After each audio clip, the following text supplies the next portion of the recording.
We're live. And we are back.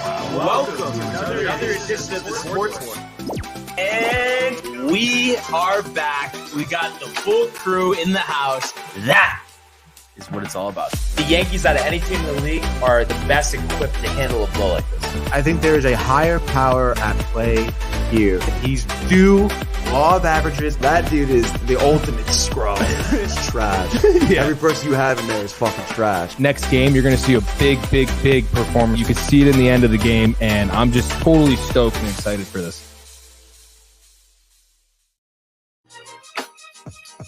Are back. Welcome to another edition of the Sports Port. And today it is the Barnes Michael Riley from the Couch Show. How are you doing, sir? I'm doing well. Just a little technical difficulties over here. But doing great. How you doing? Good. Great. You know, a couple of things maybe You're a little not, stressed out this morning. What's going on? Not so great. You know, just run here, run there, this material, that material, leave your laptop behind by accident. But you know what? If there's anything that we are, it's adaptable. So you know what? A day without the laptop, I think we'll all live, and everything will be okay. People giving you a hard time? Not necessarily. It's just I swear that just the morning just goes so quick, and I actually am interested to hear, because I know you get started extra early, Michael. Yes. And even when starting extra early, still does it fly by for you? Like to get to this point, It will. And like you have in your head, okay, I'm going to do this, I'm going to do that, I'm going to go to Donut Inn. You know what was Well, St. Mary's? I mean, is that usually every day? Or Yeah, no? you know, it's every day. It's like literally, I wake up like a soldier. Mhm. I don't think about it because you can't. Not tired at all, or no? Sometimes if I'm tired, dude, the workout routine differs. You know, Okay. It's all stretching and sauna. Mhm. But after that, it's straight to Donut Inn. By the way, so that's an hour, which is what Dr. What's his name? You guys love Huberman. Oh, but the coffee? Yeah. Okay. You wait an hour, Yep. so you don't hit the crash in the afternoon. Okay. It's still no. You're. Oh, sorry. And sorry, folks. So you don't hit the crash, but then I immediately go to St. Mary's. That's where you do your like whatever wanted stuff. You know what I mean? Do you want to go on social media for a little bit? Like, what do you want to do in that time? Like today, I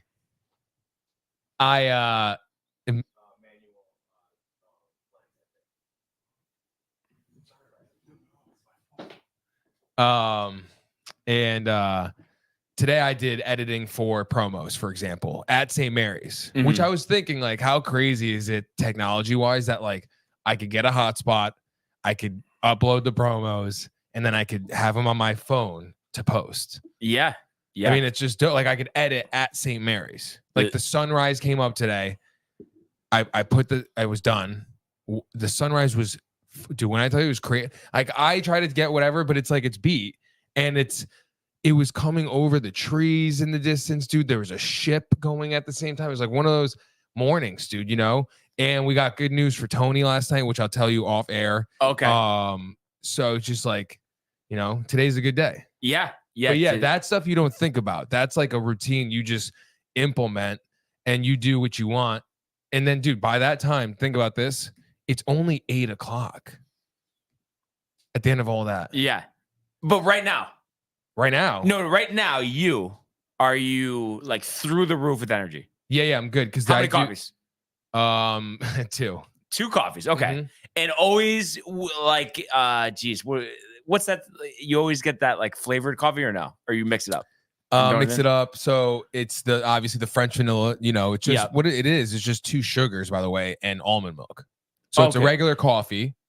That's it's a not French vanilla flavored brew. It's a French vanilla brew. Okay. Yep. Yeah, it's not a flavor pump. Right. Okay. French vanilla that's blue. the thing. No way. I can't do that. That's not good on the stomach for me. Okay. And then if I go to another place and get because that place doesn't do regular like other stuff like espressos, it's a mocha. It's called a mocha, but what it is almond milk, steamed basically, espresso shots, and melted chocolate. Okay. Mixed from like a barista good place. You know what I mean? Mocha. like from the mocha I've had. No, from Wake Up Coffee. Is a okay. good spot. I thought you were talking about Candlewood. Candle Dick now. I thought because I thought you were talking about it. I'm tight about Candlewood. No, that's what I'm saying. I thought you were talking about it, but didn't want to say their name. But no, that's a great routine. And while you guys are sorting a couple things out over here, I'm going to catch everybody up on the comments. And early and often, as always, Josh B saying, let's go. Grand Rising, kind of disappointed in Double B and his non-desire to watch baseball playoffs. LOL. Hashtag rep the company, hashtag rep DTV, hashtag rep the sports port.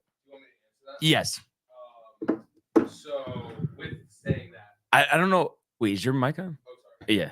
Yeah. With saying that, if you know Barnes, he is a fanatic of the Yankees. He always says this. It's always about the Yankees. All right, so no matter what like sport you're talking about or in life, it's the Yankees. See, he's even sent texts. I live and die by the Yankees. Right. So with saying that, you can appreciate, because I get what you're saying. That's why you have Tony and Riley. Mm-hmm. But with Barnes, it's like you can appreciate how just die hard you are about the Yankees. Is that fair to say? Oh yeah, 100%. And me and Josh were going back and forth texting about this. And I think to sum it up and simplifying things, I just said I love baseball, but I love the Yankees more. So I mean, it's just without question right now. I know the episode says we haven't even started yet, but I would love to watch Yankee Hot Stove. Or just any type of program on Yes over a live playoff game. I told Josh, like, unless I'm putting a couple shekels up there on the game, there's just, to me, it's just irrelevant. It's painful. And I know the Twins won yesterday, and we'll talk about that in a little bit, but first time since 04. But I was saying, listen, I guess we didn't earn to be there. That's true. I know we would have swept them, honestly. I know it would have been no problem. Garrett Cole yesterday would have pitched a complete game shutout at Target Field. I know it. I know he would have. So it's just tough to see. And I wish Augusta was closer too, to be honest. But yeah, it's just really tough. And I know a lot of people, disagree with me on that. And it's just, I don't know. It's baseball to me is so different than any other sport. Hockey's enjoyable, not watching your team, even in the playoffs, even as painful as it was to see the Rangers go out in the first round of the Devils last year. I still was watching the games. Basketball, when it's not all, whatever you want to call it, I'm watching the finals. I'm watching the games. That's fun. That's exciting. Football regular season. I mean, nothing will ever come close to football regular season. Like tomorrow, for instance, Commanders Bears. Okay, I mean, you would think, Commanders Bears, like that's going to be a success. No, it's actually going to be must-watch TV, and I'm excited to watch it. And it's annoying, as far as I'm concerned, that there's no football on tonight, and just the baseball. These other teams, I just can't do it, and I feel like. I talked to so many people about this, I get confused. But Riley, you were saying you're more of the same with the baseball playoffs? No, I agree with you, but I'm not gonna lie, I did tune in last night just because I did some work and I got back and I just had nothing to watch, and so I did tune in. And like the Phillies game was interesting. Yeah. The Diamondbacks game was actually very interesting, and I actually enjoyed the games last night. Yeah, but I think that's just because maybe like you're thirsty. For baseball, good baseball. Like I haven't watched good baseball in a while. Red Sox suck. There's a lot of question marks with them in the offseason, so like it's not looking great for us. So I was like, let me just put these on, and now I think that I will watch some postseason baseball just because I did it by mistake last night. You know what was really tough, and I guess it was I did throw something on it, so that's what made me watch. But like last year, for instance, the World Series, Phillies get off to that great start. I did Phillies series price. I was so convinced like the Astros are going down, they're not going to get a second title. I was so excited, and to see that all fall apart. Fuck out of here. Yeah, was tough. So I guess that was something that was exciting for me. But yeah, and I think what's tough too, especially the wild card series, and I know maybe it's being short-sighted because I mean you are where you are because of how you performed, but I just see these teams, the Marlins, the Brewers, the Diamondbacks, even the Blue Jays, the Twins, and I just feel like we would be able to beat them. So that's why it's just like so like infuriating to watch some of these teams. Or Yeah, in Mystic, right? Mystic I Village, agree right? with You're that, in Mystic but- Village, right? I mean, baseball's the longest season, and these teams, prove their way into the playoffs in the longest season in any professional sports league. So Yeah. No, I Um, mean it's true, and we're gonna kind of go into specifics here with baseball in a second. But before we do that, Michael, if you could catch us up on the comments, I did Josh B's first comment, but other than that, So we're gonna get up in here. We're gonna go to Full House Sweet. He says, what's wrong? My microphone. Oh, sorry, my microphone. Thank you. Josh B says, Full House Sweet. You know what I'll do for you folks right now?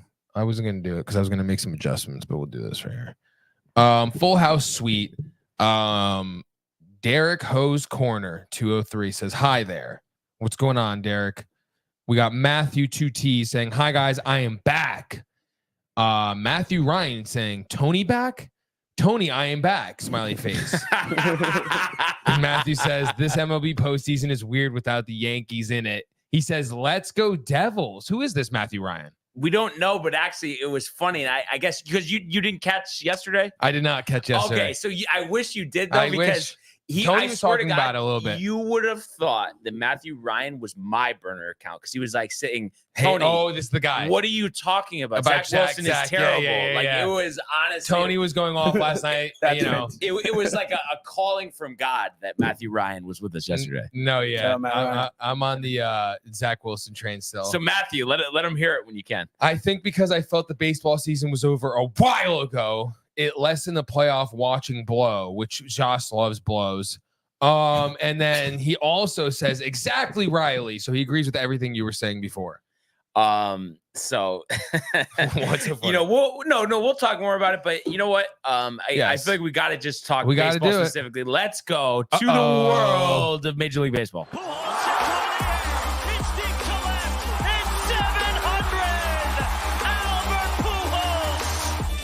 What a play! Stop it, Tony. Yep. And Alonso cracks one. The Mets win the ball game. Out of sight. And it works at 100 miles an hour. 14 strikeout. Too deep to left field. There it goes. See ya. All right. So a couple more comments here. Matthew Ryan saying, all caps, no, I was real and not apologizing for anything I said. And no, I agree with you, Matthew. I love your take, obviously. Couldn't agree with you anymore. Always good to get Tony fired up. That's for sure. So yesterday was a good time. And then Josh B clapping back here saying, from my wife, I absolutely do. Ha ha ha. All caps. So having a little fun Josh here. laughing with the Early headphones and on. often. And I know Josh, has a lot of thoughts about this. So right now, everybody knows me by now, it is as disgusted as I get, as disappointed as I get with the Yankees. I still am the eternal optimist. So, at the end of this season, writing on the wall, knowing they're not making the playoffs, I still was like, well, I feel like for next year, there is a lot of optimism. There's several guys who I think are going to play big roles, and I've went over it before, but just to kind of recap, I think Austin Wells, is going to be our starting catcher. I think Peraza, unless he's traded in a package for, a bigger player like a Juan Soto, I think he's going to start in the infield, whether that's at third, whether that's at short, whether that's at second. Jason Dominguez, once he comes back from that UCL injury, he's going to be our starting center fielder. So right there, you couple that With the fact that Anthony Volpe, you're expecting to take a big step forward. We know what Aaron Judge is. And then, the hope for Gleyber Torres, that you could get a good return for him. So all that stuff gets me excited with the fact that, who we're going to acquire in trades. I think we're going to, sign Yamamoto. There are other options out there. So all of that is fine with me, and I like the youth infusion. So I'm optimistic about next year. But then Andy Martino, who's a reporter, I believe, for the New York Post, comes out with a column yesterday, because I think it was within, I don't know, roughly give or take the last week or two, they said the Yankees are going to do an outside audit, top to bottom, of the way that the front office is run. So that appeased many of us fans. All right, let's get to the bottom of it. Let's get all of these terrible analytic people out there. And then yesterday, the report comes out that that's not the case. And what they are doing, and think back to high school here, they're comparing notes, give or take. So they're going to hire an outside organization to see how they run their analytics, and then do a comparison with them. And just hearing that, the first visual that I had is Cashman, whether it's picking his nose, whether it's just that arrogant look. And it's like, so are you basically saying that probably that's not even happening, and that nothing is being reviewed, and all the same people in the front office are staying in place? Because correct me if I'm wrong, but that's what it sounds like. What do you think, Riley? About the Yankees? Yeah, like how they're saying, we're just going to compare another analytical firm to see how they do and compare it to what we do. Well, I mean, versus an audit. Even with the way the modern game is right now, with the analytics and stuff. I mean, first of all, I hate that stuff, but it's just the way the game is now. Oh my God. No, because just a quick pause here for a second. I know this sounds so old-fashioned and outdated, but I swear if one team just really grasped the anti-analytics and just did none of it, I think they would be one of the best teams in baseball. Oh my God. Yeah, I agree. It's so annoying, that pressure. And it's part of the game too, like manager decisions. Just you don't have what was that story that came out when it was like someone's pulling the strings for Boone? Was that all true? Oh, you mean it's Obama? That he doesn't set the lineup? Yeah, like he doesn't do his own. He's talking about Obama? Oh, I was thinking about Biden. My bad. Oh, Michael getting in the mix. Thank you. But yeah, I don't know who the report was from, but basically, yeah, that's what they were saying, that he has nothing to do with the lineup, nothing to do with anything. It's all, the front office holding his hand. I hate that. Of course, that's brutal. Yeah. But about this is, who are you gonna compare your analytics to? Like, what's the other team? What is this? So I don't even. This is the crazy part. I mean, I think. And I don't understand all of this analytics stuff, but what I'm imagining is that teams, they have their front office in place, and then there's general firms that are analytically based, and they hire that firm to bring in people to run their analytics. So I'm imagining that there's just a firm that has a wide body of people. So they're just giving them a team that maybe isn't assigned to a specific MLB team, and just seeing how they do things. Yeah, I can see that. Yeah, I don't know what the Sox analytics. I don't know anything about that stuff.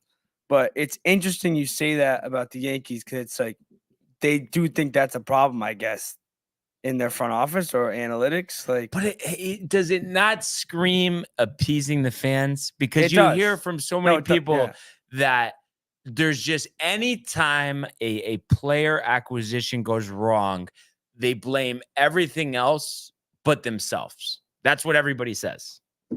Yeah. So that just is just so annoying, and it really infuriates me, and it's embarrassing. And it's I know, obviously, I mean, you're not close to the situation, but just from the stuff that you hear, do you think it's as simple as Hal wants to do as little as possible, and he knows that Brian Cashman, since he's been in place, they're always competitive. They're not under 500. They make the playoffs most years. So he's so reluctant to change that in the fear of the bottom falling out. I mean, do you think that might be what it is? I can definitely see like that. He's content where they are. Mhm. Like, because if they were to make a change and then they were even worse than they were this year, it'd be like all hell's broke loose. So like maybe he is very likes being on that, because like you said, they're gonna go to the playoffs Most 8 years out of Yeah. out of 10 years. They're gonna go to the ALCS like whatever 4 years out of those 8 years, or 3 years out of those 8 years. So like they are a very successful franchise, obviously. Throw a So couple shekels I on would there, agree could be a with nice you there payday. that there is probably something there where they don't want to change anything up, because why would you? They're bringing in millions of dollars each year. Because think about it, it's a business too outside of baseball. So yeah, I definitely agree with you there about being content where they are.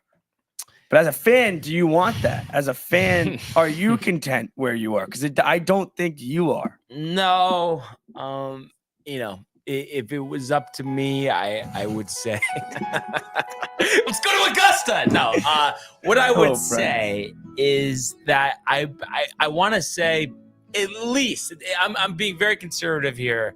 I would have fired Brian Cashman 3 years ago.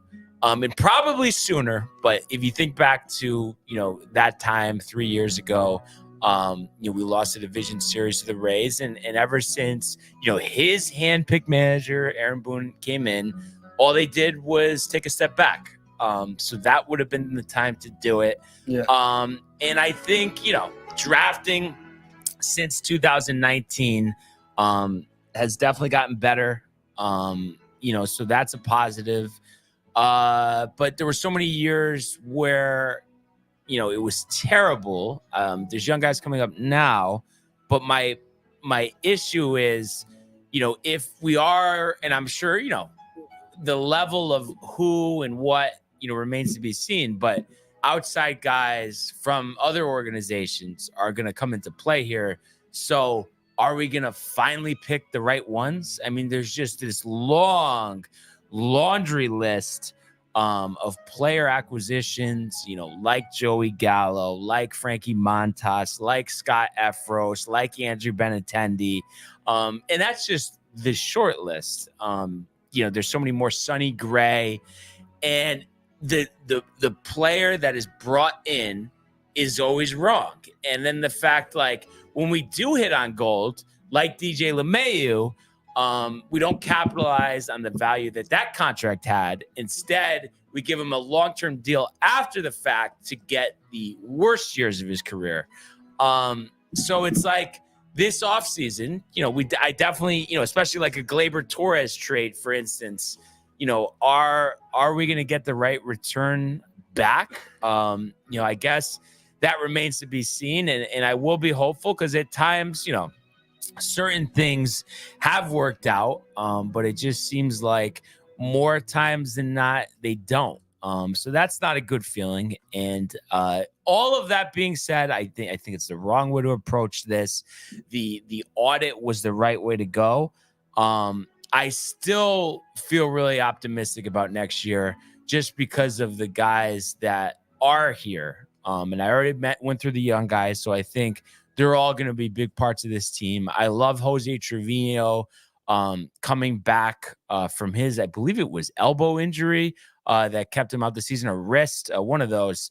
But he won the Platinum Gold Glove Award. So he's an outstanding catcher. So to have him to mentor Austin Wells, I think that'll be invaluable.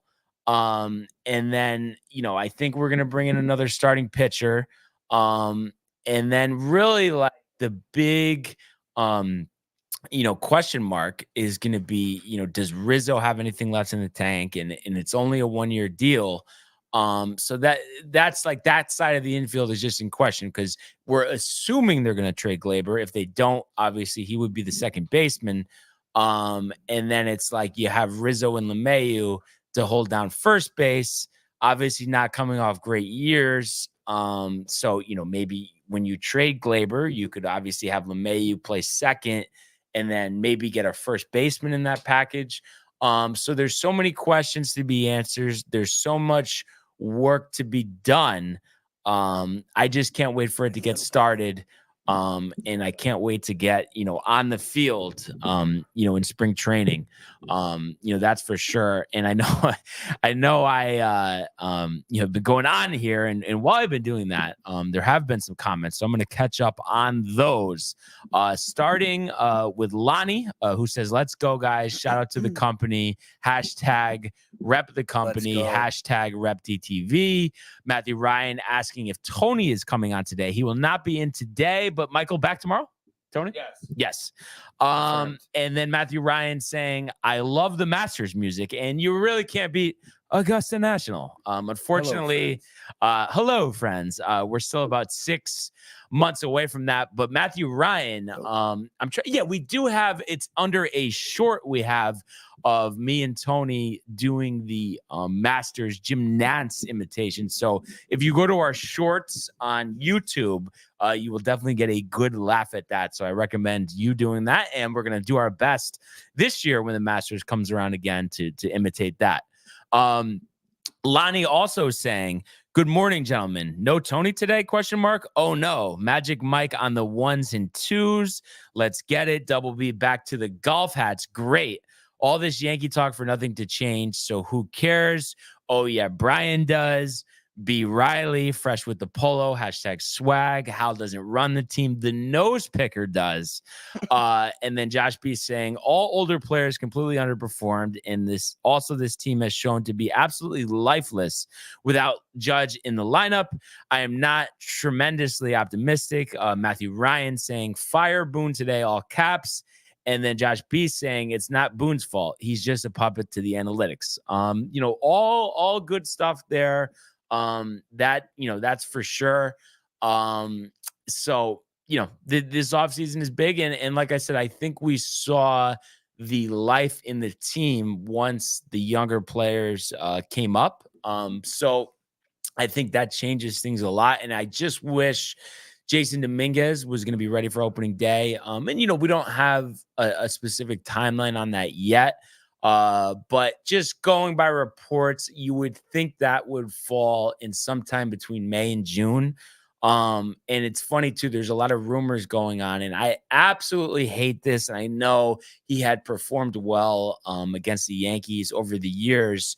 But some talk about till Dominguez is ready, signing Kevin I don't know. He's gonna get you. Sorry. Okay. We're good now.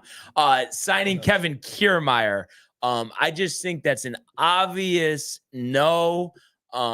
He's obviously in decline. And I mean, sure, maybe he would play some good defense, but how is it not more than likely that within the first couple of months he gets hurt while he's hitting 170? And then he's out for the season. Like, is that not just a complete waste of time going with Kiermaier? This isn't 2015. The defense, though. The defense is good, but we have Estevan Florial. Why not just go with him? I mean, Kiermaier is like, I know this year, I guess his average was up, but typically the average is way down. He brings in the veteran presence, and even when Dominguez comes back, I mean, I think he's at the point of his career now where Kiermaier has realized that he's not an everyday player. So how much does it hurt you to keep a guy like that on your bench? Postseason comes to have a glove like that. I mean, I think there's definitely positives to a sign like that.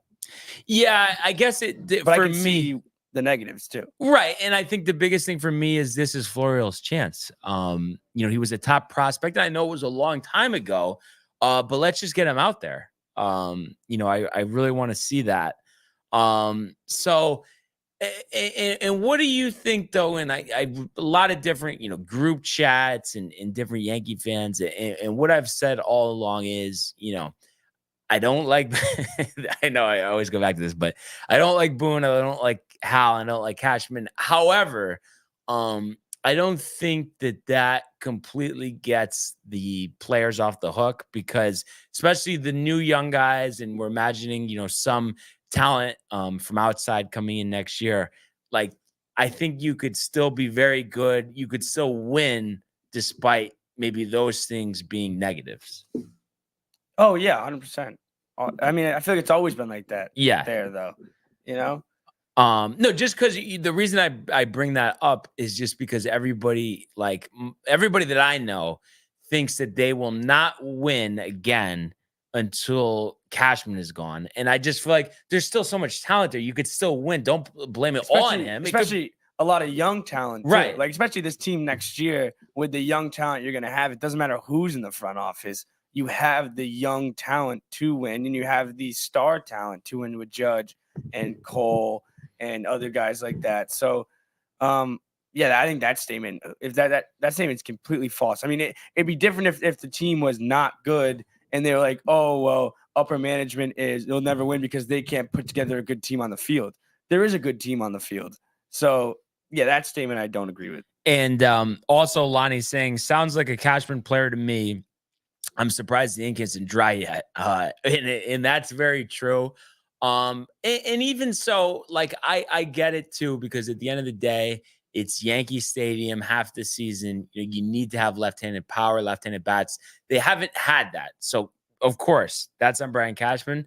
But at the same time, I don't think we could blame him. The Rizzo concussion thing. I mean, Rizzo was on fire. The Tatis, head into the shoulder. That's a random thing that's really outside his control. It really seemed like Rizzo was on, pace for a really strong year, and I hope he comes back and does that. So that's not his fault. And then obviously it was his fault to give DJ LeMahieu 6 years, but also, I mean, I think he was way more than capable, and I guess he was nursing an injury coming back this year, but it's like to hit higher than 240.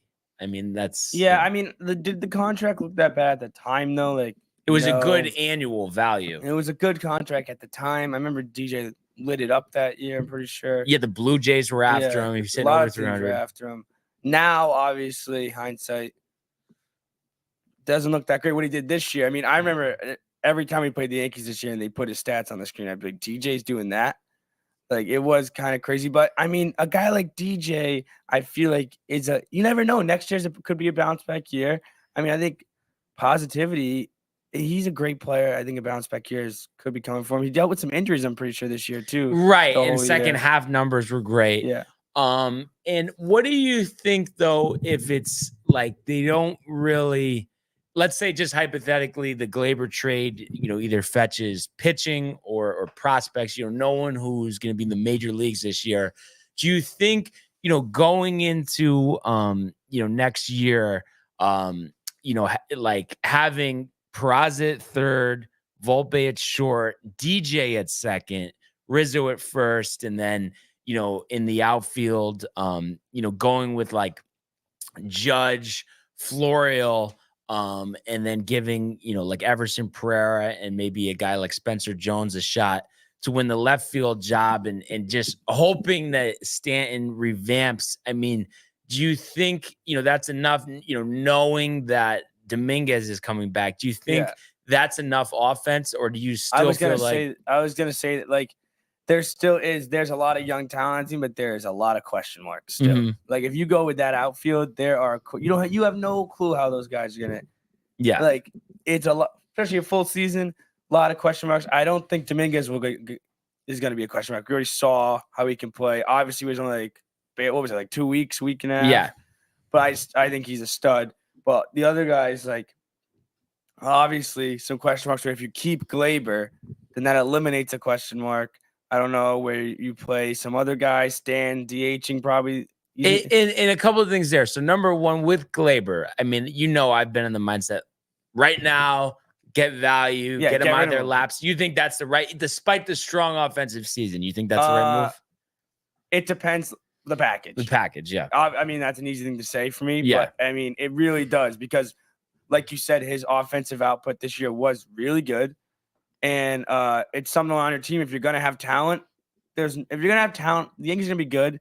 There's no reason to not have a great player like Gleyber.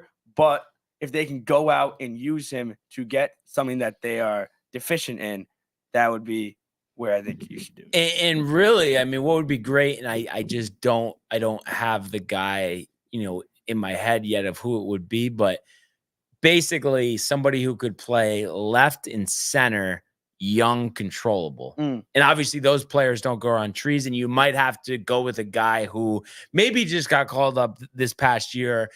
The numbers don't pop off the page, but it was his first year. He's got a great pedigree.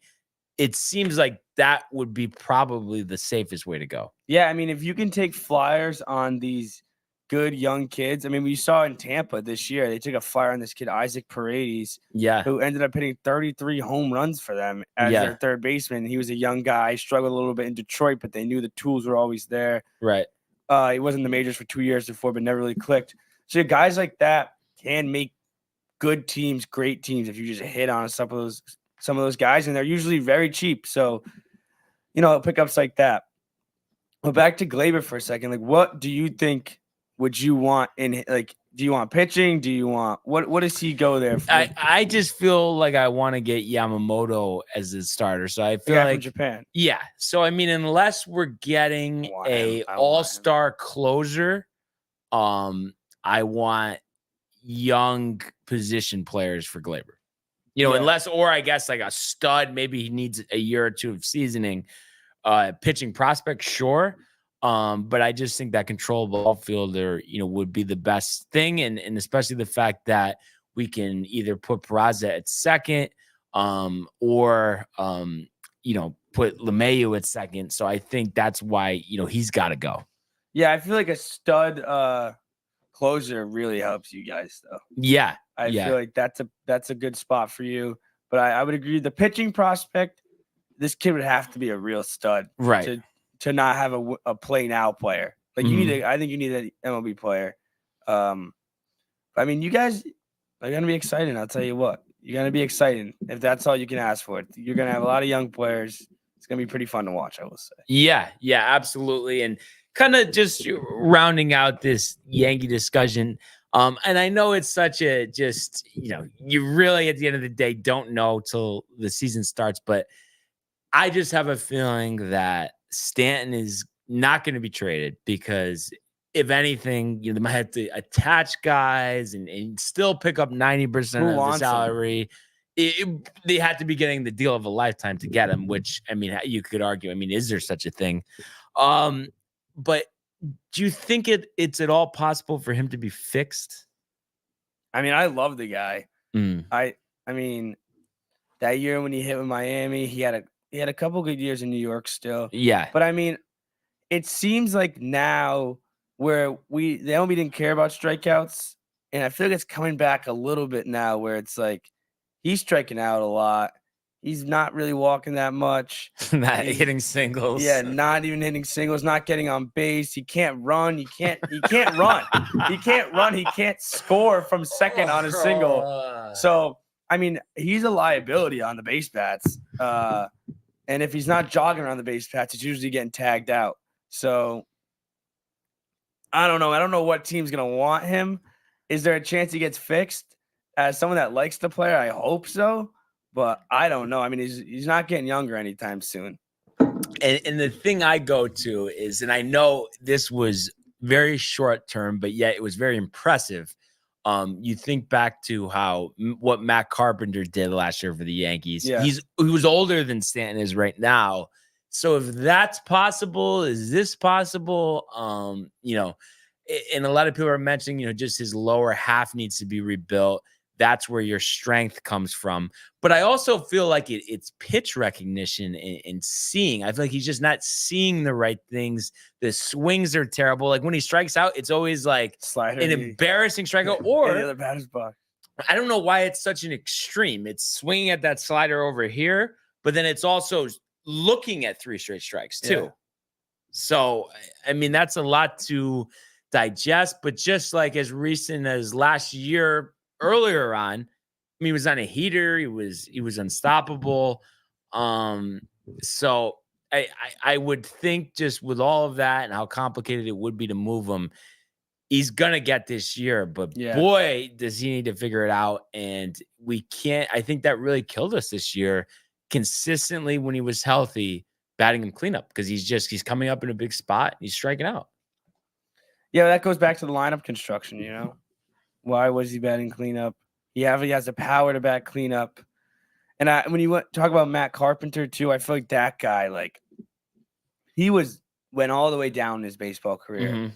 And then I feel like his work ethic brought it back up. He really took a lot. Like, Stan is going to have to take, like, a lot of pride in what he's doing to try to back to the level that he was. And I don't know if he's that type of player. Look at the amount of money he has. Like, yeah, I mean, but I still think there's something like he's got to feel embarrassed. You know what I mean? Everybody can say, oh, it's nice. He could just collect his $100 million that's owed to him and just walk off into the sunset whenever they release him. But I just think that, you know, you hit that many home runs as a player to go out as an embarrassment, as a player that's not liked by the fans. I feel like that's got to be killing him inside. Yeah, I can see that, but kind of like what Lonnie just said. He said Matt lost his swing, Stan has lost his legs. Like, if his body's not all the way there, he'll never be able to get all the way back. But it's weird though, because it's like he wasn't like he was healthy the second half of the year. There wasn't any talk of injury. Like, I don't get what like it is with his like legs or his you know what I mean, like his hips. Yeah. Like, what I don't understand. I just kept seeing the clips and they were great. They were hilarious. Of him running or his Just swing. him running and getting thrown out by Miles. Well, and then the one thing too, but like I said, I still believe he's driven. But the one thing, like you were kind of talking about with Carpenter, is I definitely could see how, you know, he probably always wanted to play for the Yankees. So I'm sure that like kind of juiced him up a little bit. Lefty in the stadium as well. But it's just crazy though, how then after breaking his foot, he just can't. Like, he had such a bad year with San Diego. Yo, he was awful. In the playoffs last year for the Yankees, he killed us as well. He was awful with San Diego this year. Awful.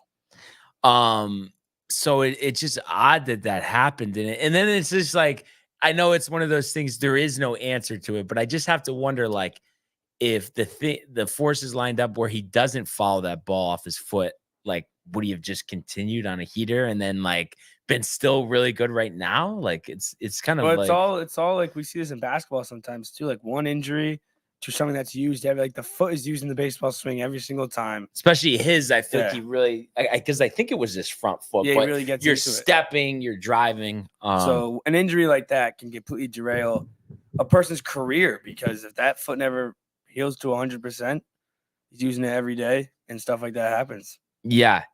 And Lonnie is saying, notice he doesn't lift when he swings.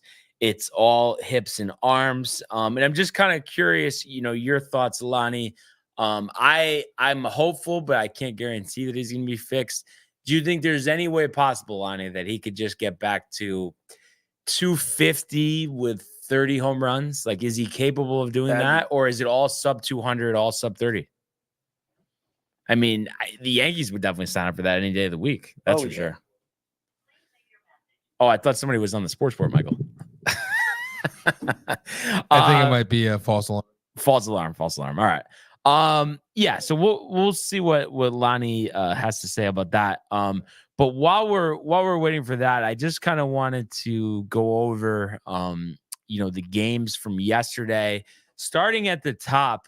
And I know, you know, they got the new ballpark, so we'll see if that reflects in, you know, stronger attendance. But were you surprised? I know we always see this there, but the fact that there was 14,000 people at the Trop for the Rangers-Rays game yesterday. This got me going yesterday because MLB is trying to grow their product like every single sports league. Yep. And what you do is during the playoffs, you put your first game of the playoffs in a dome during the day. I don't understand it. It made no sense. Imagine that game was Philly Marlins on a beautiful, crisp day in Philadelphia. If you're going to put a 2:00 game in the playoffs, why is it being played on a Tuesday in a dome in Tampa, the shittiest stadium in the league? And then obviously Tampa's attendance is ass anyway. Then you put it during the weekday at 2:00. Obviously no one's going to come. 19,000 people. It looked like not even April game, like a May game in Tampa. like I'm not gonna lie, I put it on during I was in class, which was great. I was in class at 2. I threw it on, and I was like, "What is this? Like, what? This looks awful." But the Rays looked awful too. So yeah, losing 4-0. And just one more other thing here. I mentioned how they're getting the new stadium in St. Petersburg. Do you think that's going to make a big difference? I mean, it's still a fixed stadium, but it's new. Obviously, the other one's very old at this point. well, the big complaint was about the fans down there was they want the stadium in Tampa Bay, Right. not St. Right. Petersburg. So, I mean, the new one's in St. Petersburg, Right. so they didn't really get what they want. I do think when it opens up and all the amenities and stuff like that, I think they'll get some sellouts. I think it will bring more people to the stadium. Do I think it's going to drastically change their attendance? First of all, I don't think it's a huge ballpark, too. I think it's like a That's middle the of the that's pack. the trendy thing now, like how the Yeah. Marlins built a small Yeah. one as well. I think it's a middle of the pack type of stadium. I think it'll bring more eyes. I think not being in Tampa Bay is big. I don't know. It looks beautiful, but I don't think it really does too much down there. The fans who are the fans are going to stay. You're not really bringing anyone new. I was so surprised that they kept it in St. Pete, and I really thought they were going to relocate. That's for sure. And I was just thinking about this. It was a while ago that me and Tony were talking about this. The A's Vegas thing, is that 100%? That is 100%. And did they say a year on when that's? I believe it's 2 years from now. 2 years, and they might have to do like a temporary season somewhere else. They right? might do one season at their AAA ballpark, which is because their AAA team is in Las Vegas already. Oh, it is. So Okay, they- because the Mets used to be, and then they switched to Syracuse. Yeah, so they have a AAA team there, which is a brand new stadium because they just moved the AAA team there like 2 years ago. Okay, So they might have to play a season there, gotcha. and then this new place opens up, which is small too. They sent the render designs for the stadium too. I think it's like 35,000 or something. But at least the thing there is, I just feel like even, we see this with like the Raiders, like even if your local fan base isn't going to be strong, the attendance numbers there are going to be really strong just because everybody wants to go to Las Vegas to see their team play. Or even if you live in Las Vegas, it's entertainment to go to. You want to go to the game. yeah, it says here that their last season in Oakland is next year. Okay. And then their stadium should be done by 2028. So that leaves a 3-year window where they're going to have to play at this AAA ballpark. AAA. Wow. Yeah, that should be interesting. But that's going to be a big boost for the A's, and we'll see if the performance on the field gets back to where it's been. Because they had been one of the more consistent franchises in baseball before it completely collapsed in the last couple of years. Yeah. So, back to the game there. So Rays just get completely embarrassed here. 4-0. Jordan Montgomery, the former Yankee who was traded because he wasn't a postseason starter, wins game 1 of the wild card series here, shutting out the Rays over 7 innings, 6 hits, no runs or walks, 5 strikeouts, throwing 93 pitches. Former Yankee Aroldis Chapman with a clean 8th inning, and then Leclerc, the clean 9th. No home runs for the Rangers, but they did have 9 hits and doubles by Carter and Seager. So it's kind of interesting. The Rangers had that, the bottom fallout where they were losing every game in sight. Now it seems like they're trending in the right direction. And then you think about the Rays, the historic start they got off to. They don't end up winning 100 games. They just fall short at 99.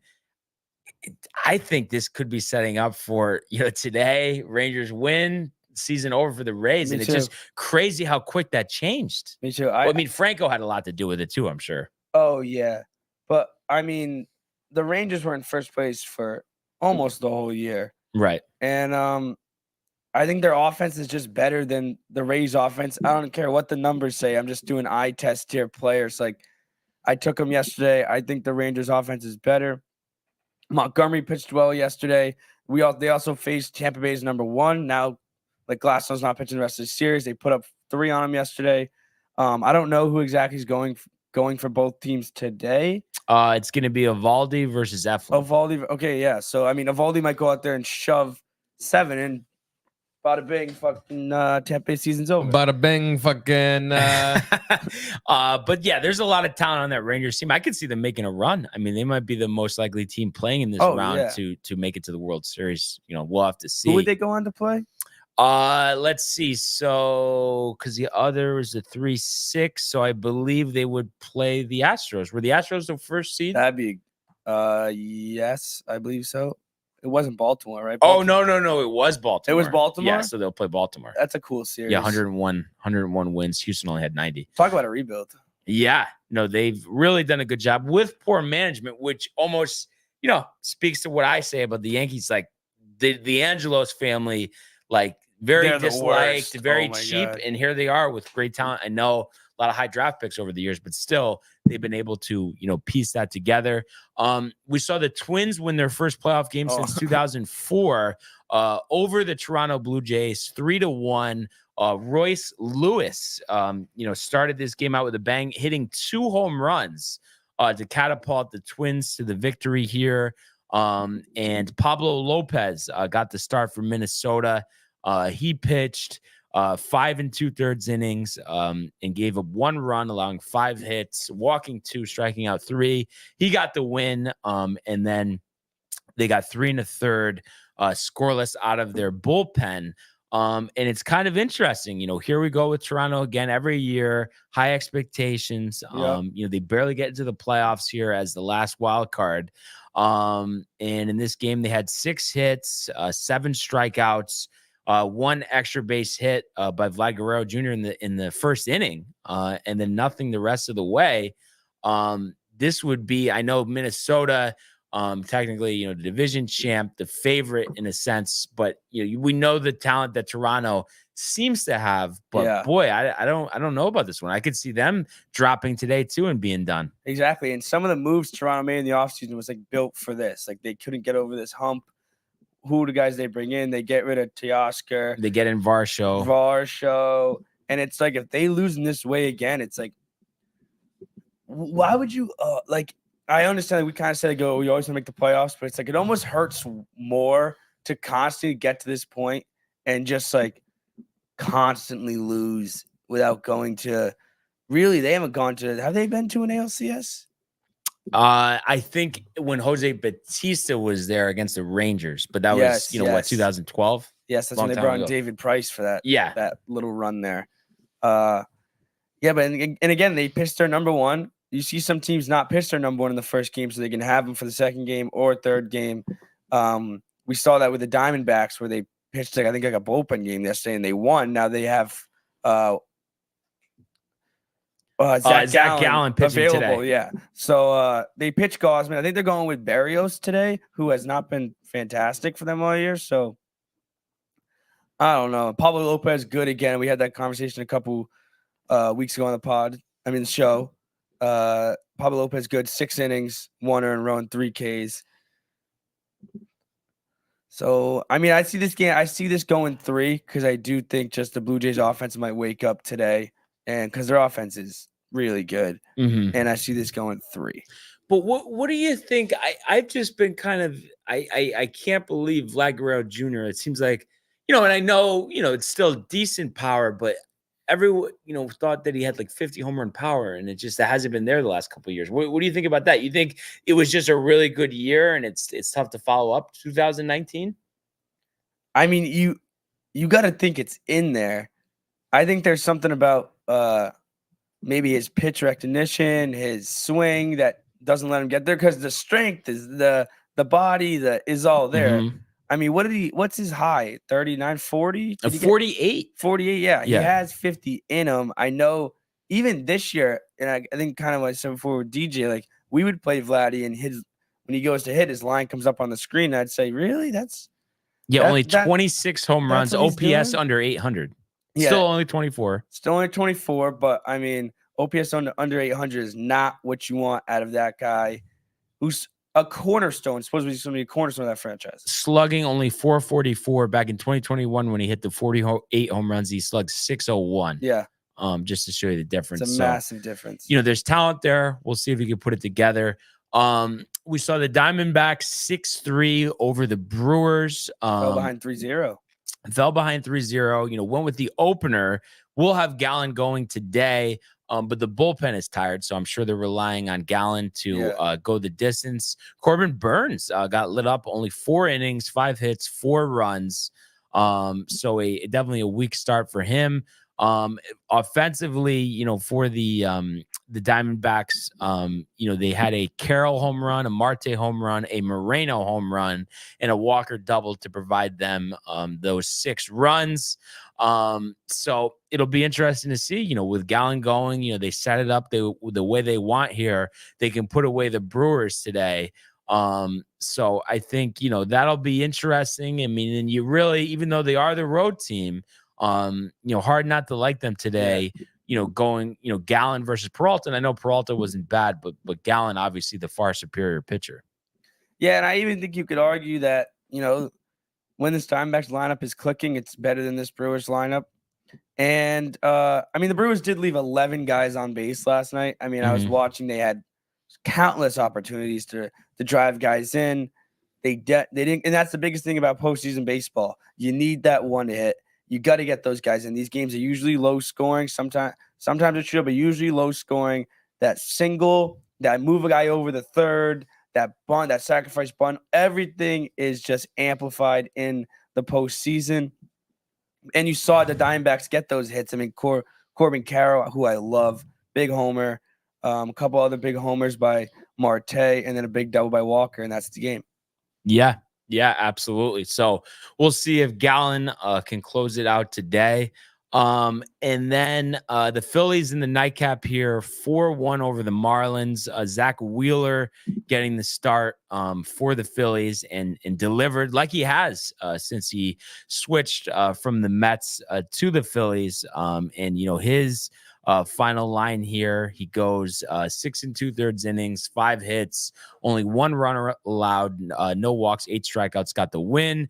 You got 2 1/3 scoreless from Alvarado, Hoffman, and Craig Kimbrell.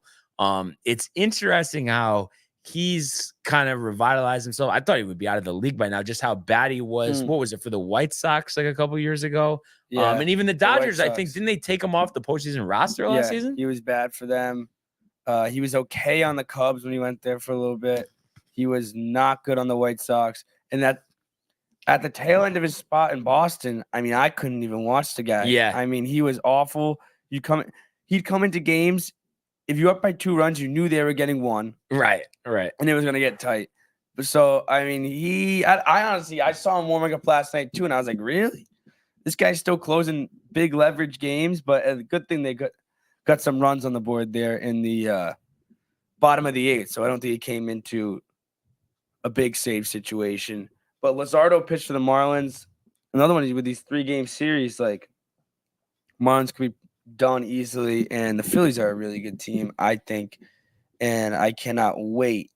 I believe it's Phillies Braves if I'm Wow. And so. Not out of the realm that they could take down the Braves too. No, not at all. This is a team that was in the World Series last year. We saw Harper hustling around third to score that run there in the 8th inning as well. So they're jacked up. They like their manager in Robbie Thompson. So we'll see if they can get it done. And Miami, I'm sure there's some happy to be there mindset, but I mean they would love nothing more to advance here. But you're in a tough spot on the road, down a game here.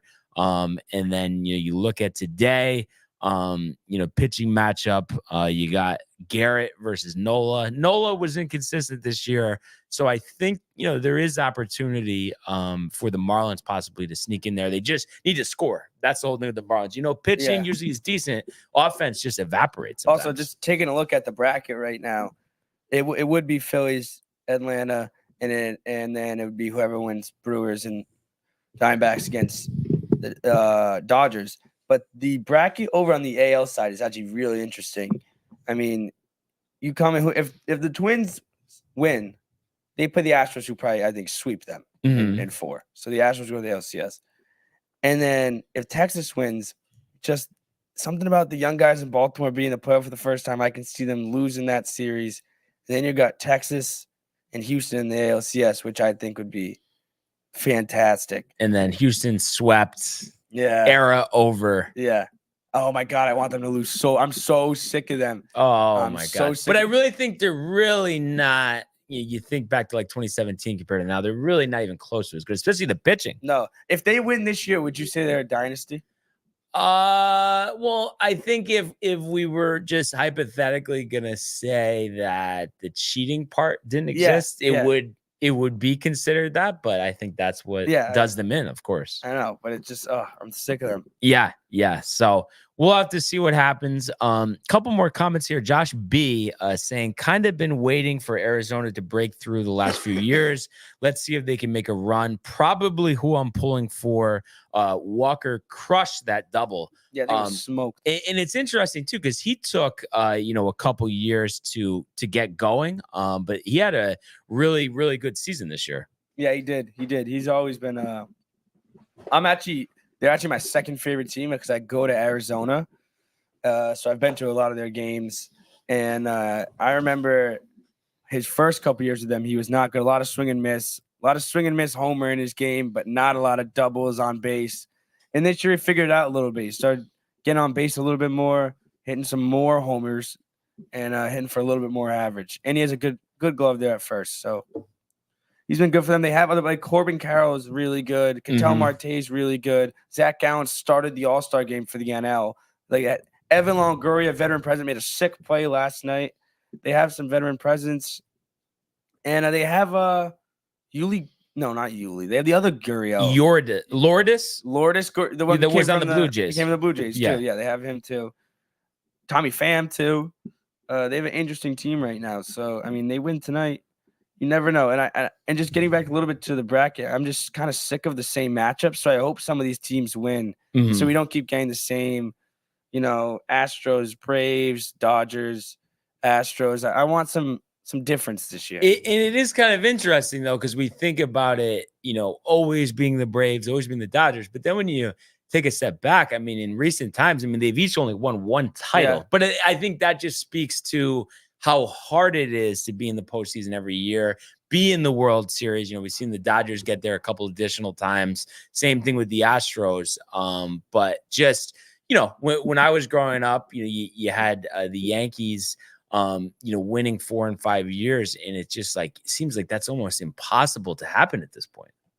Yeah, the parity around the league too is probably the best it's ever been. Mm-hmm. Yeah, you obviously have the teams like Oakland that are tanking and teams like that are tanking, but it's much less than I feel like it used to be. I feel like you used to have the big market top dogs and maybe one little underdog team, 2 underdog teams a year. Now you got, any market can win a title. I feel like now with just the right GM, the right draft, the right young players, it's really every year almost is just kind of like a perfect storm for any team. And you never know. It could be the Diamondbacks, could be someone. I just hope it's a little different this year. And it's funny too for the other teams in baseball. The only really reason why I know about the other players and the other teams is just from fantasy baseball.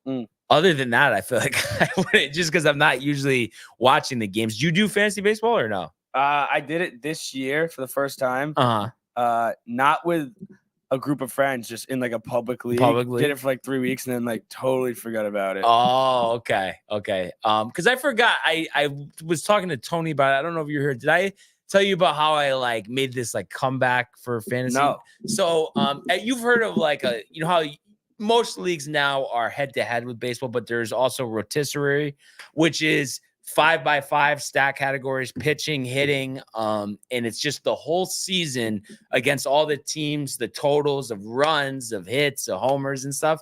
So the whole year I was crushing it in first place. You had a really good team, Judge, Schwarber, Mookie Betts, just absolutely loaded on offense, and then tailed off the last couple months, fell to 5th, and then going into the last day of the season, I was up to, all the games being at 3:00, and then I check and I lose 2 points because it's the total of, how many points you get for each spot. And I'm it said I was going to finish in 3rd place by half a point. I think 3rd is only money back or whatever. And I was are you kidding me? And every other year I'm always 4th out of the money. And I'm like, look at all the games. I think they're all over. And the Braves were the only team left playing. Marcelo Ozuna, a home run in the 9th with 1 out. And I end up finishing in 2nd. That is sick. And after the fact that Ozuna was dropped, and I had him for his last 38 games, and he hit 18 home runs and had an on-base percentage of 380. So he really won me 2nd place, which is just ridiculous. The waiver wire for fantasy is everything. Yeah, I wanted to get into fantasy baseball. I just could never find the group to get into. It's not as easy as you can find a group of fantasy football easy. Like my friends at school, it's so easy to find 12. Fantasy baseball, it's hard because you need diehard baseball fans that are going to set their, especially if we're doing the ESPN head-to-head, you need to set your lineup every single week. And it's just, you don't find guys like that in the summer to do that. But I will say, you say like, you know, everyone about fantasy. By playing MLB The Show, right? I have just like, I know it just makes you. I'm a big franchise guy too, so that helps out. Oh yeah, no, I always loved MLB The Show. The one thing though that I wish they would fix, and yeah, because it was definitely still in the game this year, is that you could just trade for the best team that God's ever created, and you don't have to give up much. Like you notice that with trades with the computer? Yeah, I mean, I try to make it as hard as possible, and then I turn like you could do that by turning like budgets off and stuff, but even with a budget on, like you could give up, let's just say hypothetically, beginning of the year, Aaron Hicks, and you could get back Corbin Carroll. Yeah, you can, because it's like the bar, the interest bar. Yeah, you can do stuff like that. I used to just give up like D-level prospects, like 4. So you're just making sure you're not offering any rip-off trades that are gonna get accepted. Yeah, I try to be. What I do is I actually play the Red Sox season. And I've had the same franchise mode since like 4 years ago, and I make every move that they make in real life. But you get the new game every year? Yeah, and I just transfer it over. Oh, you transfer it over. Okay. Wait, and you try to keep up with it like each day? Yeah, I make every. I have no friends. Michael back in the mix. It's in the summer. Me and the boys, we just. It's in the summer. I'm not at school. I came back from work. No, I played get it. from, I was like, a huge 2K guy. I 2. was a huge 2K guy. Yeah, I smoke. The funny thing is, We'll have a gaming corner. yeah, we will. I don't think Riley heard about this, but But then what happened? so Michael, yeah, he was in like the 2K league or No, whatever. I wish. I almost made Or- it. okay, but it's he was- rigged. Oh, It's you're rigged. nasty. Yeah, It's yeah, rigged. But okay, so he hadn't played in Wait. years, and I brought in my PlayStation. We played, I don't know, probably 4 or 5 months ago, and he's talking all this smack and stuff. Of course, he And wins the first game. first game outright by 20, me. Oh yeah. But then he won the Oh, next we gotta two. play but then 2K. it was over. That's big. In my house, we have a board of I will, 2K wins. So like, dude. Let's do it. We'll do gaming corner there. all right. I'll just shuffle through all your friends. No, yeah. And then I guess it's interesting though. Like he's saying, he was very into like the 2K or my player. My player. And then you're talking about the franchise mode, which I definitely like, but do you feel that no matter if it's Madden, if it's 2K, if it's a show, that there's nothing better than head-to-head in person?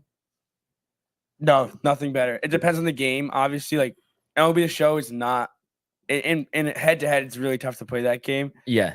2K, Madden, FIFA, like great head-to-head games. There's no better game mode than just play now against your buddy. There really isn't. Right. Like even on, I guess online, if you know the person, it's fun. But yeah, I don't know. I just Something feel about like, sitting in that room with Yeah. someone you're playing, the shit talk. oh the- yeah.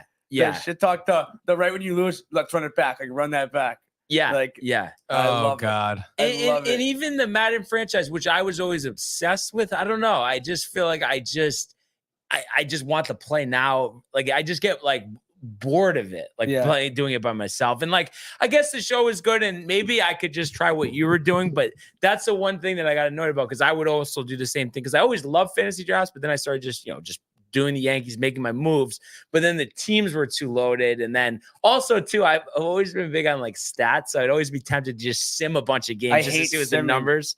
But the simming sometimes is terrible. Yeah, sounds even worse to what Mike said before, but I play all 162 games, all 9 innings, because I don't want the players on my team. The full 27. I don't want I don't want the players on my team to get stats that I didn't create for them. So like Yeah. if I hit like 50, That's how I was homers, with 2K with my player. I don't want simming. Like if I sim and Devers, But it's different for my player and stuff because it's like you're like also then competing Yeah. in like actual leagues and stuff. I was in leagues.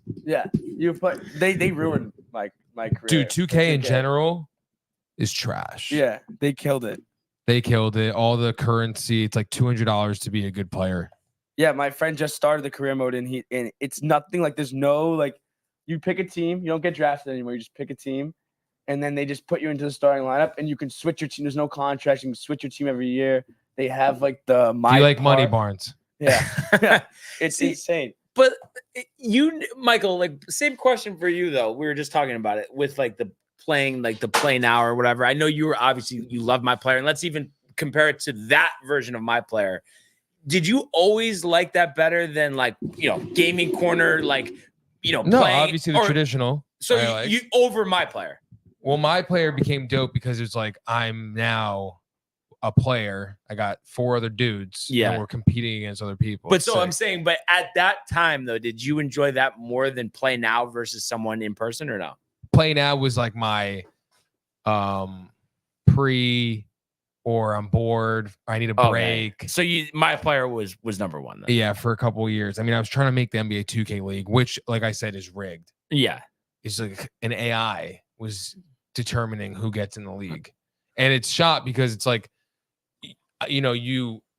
there's players that won MVP. Mhm. And in my draft combine, they could pull it up at the NBA 2K League. They have the footage and everything. So it's in their like database somewhere, like 40-point game. There's like ridiculous stats. Like I made a whole highlight reel for it. It's ridiculous. I was there. What was the It's just like I didn't pass this like statistical mathematical stamina test? Not stamina, you shot fuck. I gamed like 48 hours straight tonight, like not so I could be done because I was working and doing all this shit. So it was like you had windows. There's windows to compete for the NBA 2K League. So it was like it was intense. It's dude. too much. No, it does. I've seen videos of. I actually like watched a couple games. It is intense. Those guys take that shit seriously. I mean, it's a little too much with those guys in the they league. do Like, go a little nuts, dude, honestly, I would have taken that league. They're like in like right here. If I was in the league, it'd be like, who was that guy? Ninja Yeah, on steroids. yeah. Steroids. You should have been like the Conor McGregor of the 2K League if you got into it. I Just would have like- been, dude. It was like, and I was a college hooper. Yeah. All these things like lined up for Uh-huh. it. And but my plan was here. So that's what it is. Yeah. That's what I always like with certain things. Like I honestly, this is way better. Yeah. Like that is cool. But what we're building here is like on another level. Yeah. Like that's limited resources. This is like abundance. Yeah. Absolutely. Yeah, unlimited. Mr. That's your boy, Barnes. And actually, speaking of Mr. Unlimited. Unlimited, because I did want to ask Riley about this, but then I wasn't sure. So are you in the rest of the week or no? Or is this I think I'm in Friday. I mean, school's off Friday to Tuesday, okay? but I think I'm staying up here. Either my mom's coming up here. I'm going there, but I think I'm here on Friday. Yes. Okay. Oh, because I wanted to ask you about that game, but we'll save it for Yeah, we'll Friday. save I it just for wanted Friday. to make sure I got your take on that. Josh B with a few more here on the way out says Lourdes, who we were talking about, Guriel, try a 15 keeper dynasty league. You'll know everybody. LOL. And yeah, no, that I can't get enough of it. It's funny you were talking about like people setting lineups. I am the antithesis of that. Like it's like as soon as I wake up in the morning, that's the first thing I'm checking on my That's phone. what I do for I football. love checking 20 times a day. Are you a fantasy football guy? I have 5 leagues. Yeah. Yeah. Yo, that wasn't even. I couldn't even get He was that out. excited. That He was- couldn't wait. I could. Yeah, 5 leagues. No, I'm addicted. I'm in 3. I just can't wait for him to own a team one day. All money Yeah. leagues. All money leagues. Yeah. Okay. Yeah. Okay. Yes. Yeah. Have to be. They have to. And with that and saying that, But yeah, no, it's awesome though, because you got that. Maybe you got a couple wagers There on are a the couple line. shekels in there. The Jets, the Red Zone. I So love there's it. a I lot just to- love it. You're like a GM. Like I made a Yeah, trade he is. yesterday. That's during like class, American Pie. and it got shit. me going. Like I made a trade with my buddy. It got me going. Barnes is Thought looking I at wanted- you like he's your like great your uncle and you're like his favorite nephew. That's what he's looking at you like right now. I make the most. I have 23 transactions already this year. Wow. I just love picking up guys. I love it. I think I've had like one trade the Wow. past like 5 years. Because I feel like everybody just tries to offer you garbage, and I just get pissed off, and I don't even counter. Well, I'm the guy that tries to Send to fleece the everyone. garbage. Yeah, yeah. I try to find my friend who stinks at fantasy football, and I prey on try him. to prey on him. Yeah. And it's funny too, because for fantasy baseball, I called this guy out because I would get so annoying. He'd do it every single day, and we're in an 18-team keeper league. 5 keepers, or 4 keepers. And it's like he's offering me the worst trades in the world. I'm like, I don't think you understand. Like, I know what you're doing. Like, why do you keep doing it? And they try to play it off. Oh, this would be bad. You know how It's you like, get just him? stop. You start offering him the worst. Right, trades in the right, world, then and then yeah. it cancels out. And then because usually if I offer someone I think that's not going to fancy a bad trade, they'll fleece them, and then they counter with a bad one for me. I'm like, okay, I'm gonna leave this guy alone. Yeah. He knows what he's talking about. But I mean, it does suck in fantasy football though, because there's a couple kids in our league that don't take it as seriously, and they just give free wins like to the rest of the league, and I hate that. Yeah. Like I don't Oh, like that. yeah, no, that's the that's- worst. And you It's gotta so take- easy. No, I love. Oh, I don't have time to set my lineup. Oh, you don't Yeah. have 30 seconds. Yeah, Oh, okay. I I guess hate are you the that. president? Like I don't I understand. hate that. It's like if you're gonna pay and be in it, especially if someone that in the top of the league is playing that person at the end of the season, like they in a must-win game, and you're playing. I hate that. If you're Yeah. gonna be in the league, you got to be all in. One last thing here, because we're gonna preview this tomorrow. But while you're here, I'm just kind of curious. I know it's not exciting matchup or anything, but for tomorrow, Commanders, Bears, Commanders hosting. What do you think that's gonna be a close game or? I think it's gonna be a close game. I think that the Bears stink, Uh-huh. and I think the Commanders are not that bad. I think it's pretty simple. I think it's just gonna be Commanders money line. I don't know what the spread is. I on the think it game. was 6.5 last time 6.5 I checked. might be too much for me. Yeah. Especially if Fields can play the way he played last Right. week. I still think there's a chance the Bears offense is actually on paper not that bad if he Mhm. plays good. You have Mooney, you have the guy who's in Carolina, DJ Moore. Like you have some guys, but if he goes back to what he was weeks 1, 2, 3, I mean they have absolutely no shot. I would take the Commanders at -10. Yeah. So Commanders money line, and actually give me the -6.5 too. Yeah, it's you see it, especially that defensive front. You think they'd be in Yeah. Fields' face. Is Chase Young playing? I think so. Yeah, I'm glad he's happy. That I hope. I mean, healthy. I hope Yeah. that he's Yeah, good. him and Jonathan so good Allen. at- That's an exciting front line for Yeah. sure. And last one here from Josh B. He says fair trade Christian McCaffrey for CD Lamb and Akne. It's been a little dispute in the fantasy football league chat. I don't think trading Ooh. McCaffrey is ever a fair deal because Yes. he's just so much better than everyone I else. have McCaffrey, Josh. Yeah, and you I wouldn't get do it. offers, and it's just very simple to me. He's put up 22. He's put up 20, 22, 24, and then 48. Yeah. If you pair him with any other running back that puts up between 10 to 15, your running back production for that week is in like the top 5%. He's the best player in the NFL. He's untradeable. Simple. Absolutely. I couldn't agree more. The Jets with the #1 pick on the clock. Caleb Williams. But that being said, another great show today. Real Preview. It's a preview. I know, it's Friday. a wild Friday really preview. appreciate everybody tuning in today. Obviously, we got a couple outstanding shows to close out the week. Tomorrow, we'll recap all the baseball playoffs from today, as well as the Thursday night game that we were just talking about between the Commanders and the Bears. And we encourage everybody to continue to comment, like, and subscribe. All of the archives on the YouTube page. Tony, Michael, Renee, and Jay in costume, merch at downtimetv.com. Shout out to the company. We want everybody to enjoy their day, enjoy the games, and we will see you mañana.